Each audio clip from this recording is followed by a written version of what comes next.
Our greatest fear is not that we are inadequate, but that we are powerful beyond measure. It's our light, not our darkness, that frightens us. Oh, let the light shine, shine to me and you.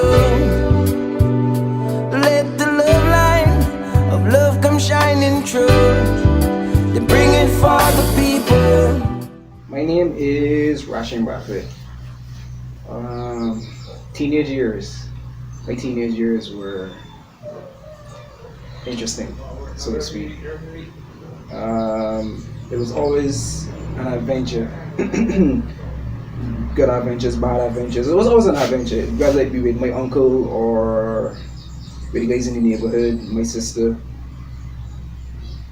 Sometimes even with my mother, because in my late teens, we did a lot of bonding, so to say. I guess you'd call it bonding. Partying, but same thing. Okay, so I went to school at Alexandra, the Beacon in the North. All my Alexandra people. School was the best of both worlds. When it was good, and when it was bad, it was bad. When I went into school, I was the little nerdy, skinny fella, big glasses, big butt bike.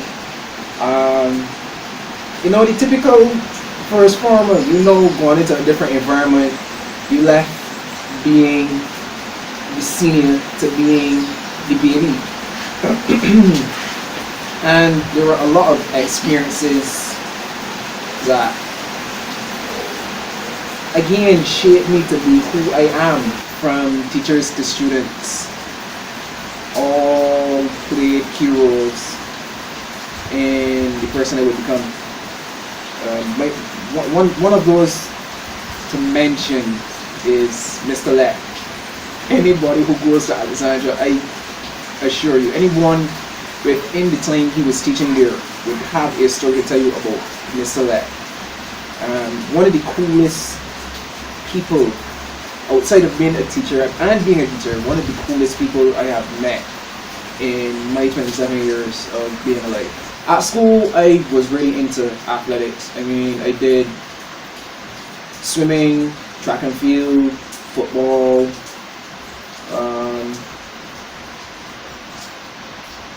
I think that's it, swimming, track and field, football. Oh no, I played volleyball as well. Volleyball. Yeah, it was very, very, very athletic. I'm a hands-on person. I prefer to use my hands, but when it comes down to it, academically, if I apply myself, I could achieve certain academic feats. That's the correct way to put it. Term it. I don't know, but I guess you understand what I'm saying. And then I had an amazing transformation in the summer of second form. Second form. Because when I came back to school in third form, everybody was like, wait, is the same little bony fella we saw off here? Because I had gained some weight, I started working out, and that helped me find a little bit of confidence, because I was not really a very confident person. I still struggle with the confidence even now, but it's not as bad as it was at school. And at school, there was division. There's always division. Don't care where you are, there's always some type of division.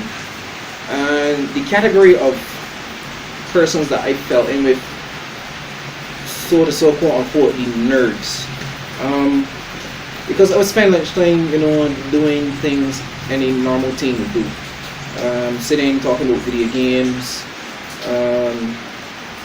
talking about anime, superheroes, that kind of stuff, innocent stuff. And then there's the other side, whereas I could go and sit with the bad boys or gangsters, however they like to see themselves at that point.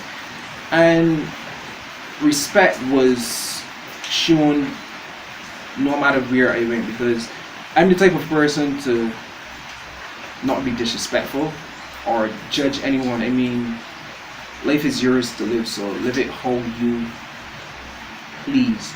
I mean, I could have gotten a bit more out of school if I had focused on the right areas. When I was 15, I got into some trouble for doing something that I really shouldn't have been doing. And at the time, I couldn't understand because, you know, you're young, you're adventurous, you're exploring, you're doing things that, like, you're looking at me weird. Like, I don't want to say it, but I guess I should. I was running with the wrong crowd, smoking, being out late, drinking, you know what I mean? Like, adult stuff, things that a 15-year-old shouldn't have been doing. And my mother found out. And she literally kicked me out the house that night. Like, literally kicked me out. Like, leave, don't come back. Like, don't take the clothes, just left me. And knowing me so well, my mother knowing me so well, she called my grandmother because she knew that was the first place I would go, and that is exactly what I did. I went to my grandmother, and my grandmother spoke to me, and the words she told me literally changed my life after that point. She said, "Shan, I believe in you. I can always have your back, but where you are wrong, I will let you know you are wrong, and I will not support bad habits. And if that's the route you want to go, then forget that I'm your grandmother. Like, don't even remember my name." As harsh as that sounds, I guess I needed to hear that because it pulled me back into line. After that point, I started looking at the company I kept, the places I would go, the things I would do, the things I would say. So when I was 14, I met this young lady by the name of Desiree, who really encouraged me to get into music.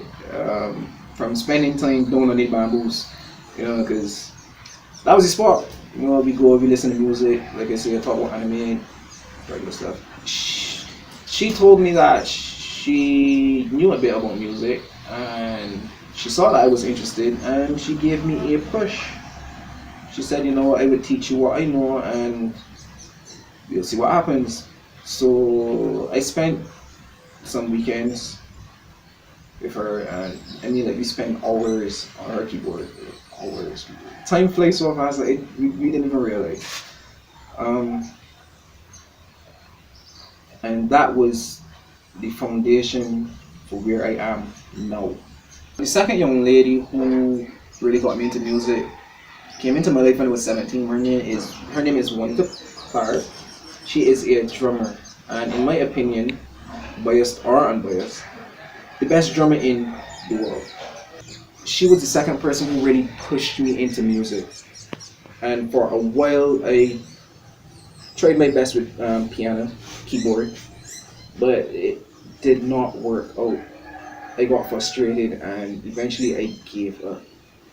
I took to bass like, to me bass was like walking. It just came naturally, and I've been a bass man ever since. I am from Deacons, an area known more for, what's the best way to put this? Not necessarily having the best reputation. That's the best way I can put it. And you know, a young man coming from an area such as that, sometimes society looks and says, well, you know, you can't expect too much from them. You know, look where they live, look at their behavior, look at the things they do. I did not want that to be me. A letter to my future musician. How coolest can you be? There's a lot I want to say. I just don't know how to say it in a way you would understand. But don't overthink too much. It's okay to be a little laid back. And just don't recline and put your feet up. There's a lot of work to be done. Focus on yourself. That dream you think is unreachable is just an inch away. Don't be deterred by the time it takes. Be patient, because everything takes time. People come and people go.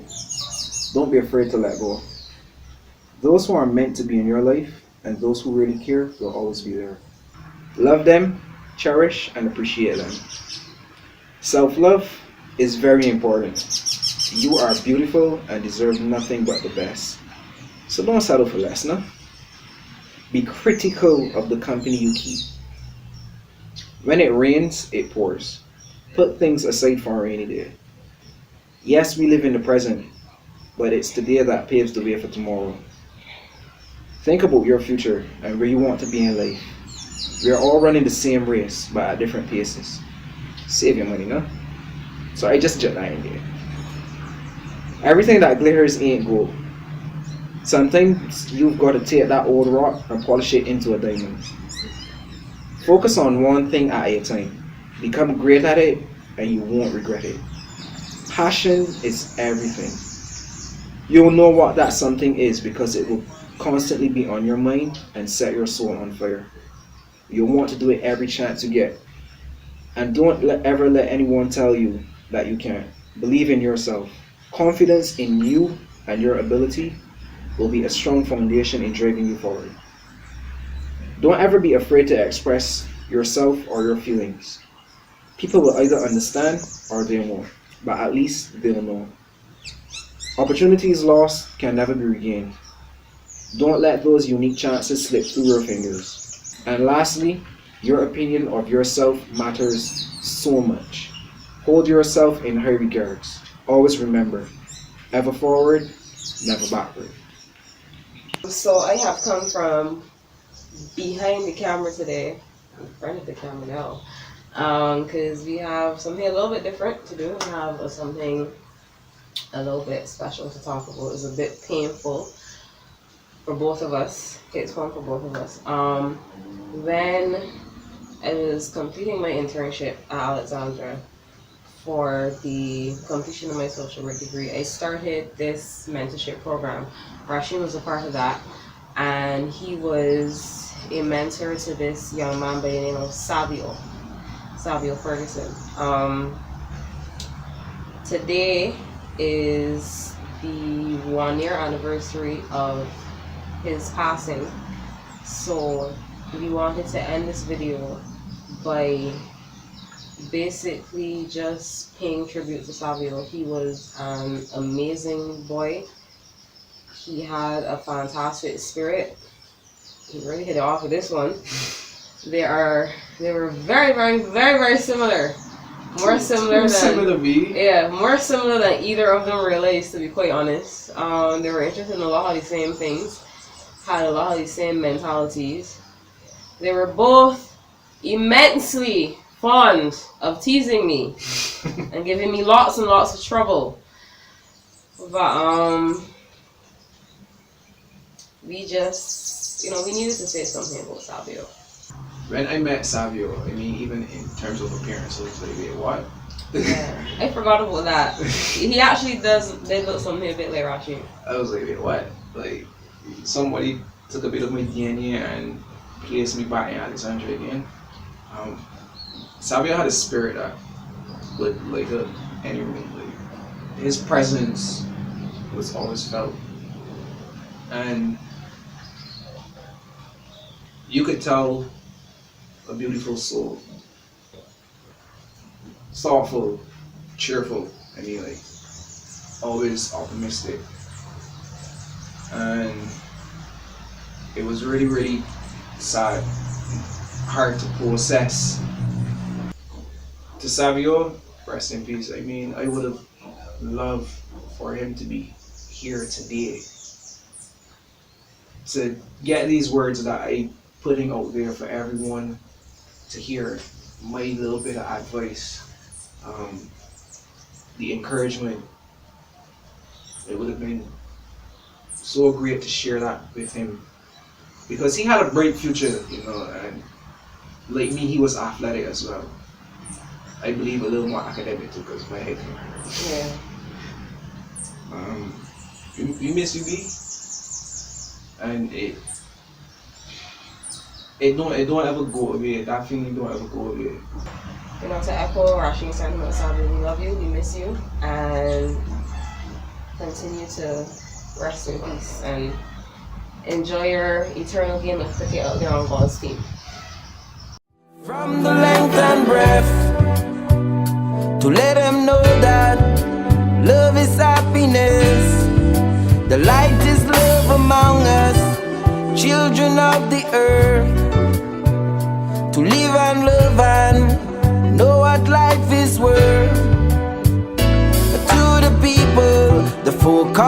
of the world.